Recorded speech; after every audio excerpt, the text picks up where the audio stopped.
বলতেছি শোনো, আমি মাঠে যাচ্ছি। মাঠে অনেক কাজ রয়েছে, আমি সকাল সকাল চলে আসছি। তুমি রান্না বান্না করে মেয়েটার কাছে ভাত পাঠিয়ে দিয়ে বাড়ি আসবানে একবারে বিকালে, ঠিক আছে? ঠিক আছে, তুমি মাঠে যাও, আমি ভাত পাঠিয়ে দিবানে তোমার মেয়ের দিয়ে। সকালবেলা তোর মুখটাই দেখতে হলো আমার। তুই গেলি আমার সামনে থেকে, তোর কালা কুচিত মুখটা নিয়ে আর আমার সামনে আসবি না। যাও দেখি। বন্ধুরে, তুই কেন আমার সাথে এমনটা করিস? আমারও তো খারাপ লাগে। মা, তোমার এই মেয়েটা যদি এই বাসায় থাকে আমি কিন্তু চলে যাব। আমার আর ভালো লাগছে না। মা, শুধু আমার সাথে ও এমন করে। আমি তো একটা মানুষ, আমার নাই কালা চেহারা, আল্লাহ দিয়েছে আমার। চুপ কর তুই। তুই আর এই বাসায় আসবি না। আজকে আমার বাড়ি থেকে বেরিয়ে যাবি। তোর মা তো অনেক আগেই মারা গেছে। যত জ্বালা হয়েছে আমার, আজকেই চলে যাবি তুই। আমার সামনে যেন তো না দেখি। তোর জন্য আমার মেয়ের সমস্যা হচ্ছে। যা হয় হোক, আমি আজকে চলেই যাব। এত অশান্তি আমার আর ভালো লাগে না। আমার যেদিকে দুই চোখ যায় সেদিকে আমি চলে যাব। এই বাড়িতে আর আসবো না।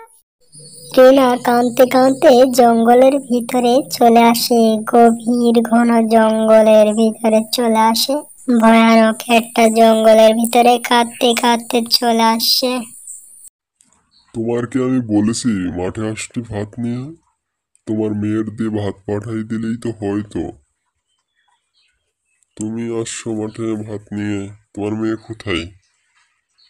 তোমার মেয়ে কি আমার কথা শুনে নাকি? কোনে কোনে চোদন খেয়ে বেড়াচ্ছে। দেবকে তুমি বাড়ি তো গেছে, সকালে চলে গেছে, বাড়ি এখনই আসেনি। সকালে মেয়েটা গেছে তো তুমি একটু খোঁজার চেষ্টা করবা না? তুমি কেমন মা হয়েছো? ওর মাটা নাই আগেই মারা গেছে, এই জন্যই তুমি এমন করছো। মা মরা মেয়েটা তুমি খেয়াল রাখবা না? তোমার মেয়ে তুমি খেয়াল রাখো গে, আমিও তো ধার ধারি না। যাও, আমি এখনই বাড়ি চলে যাচ্ছি। এইদিকে টিনা বিপদের মুখে হয়েছে। কে কোথায় আছো? আমাকে বাঁচাও, বাঁচাও, বাঘ আমাকে খেয়ে ফেললো, বাঁচাও, আমারে বাঁচাও।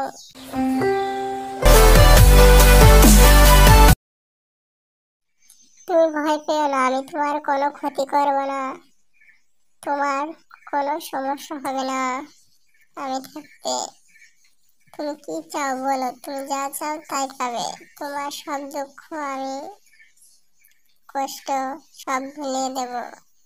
তোমার জীবনটা আমার পক্ষ থেকে।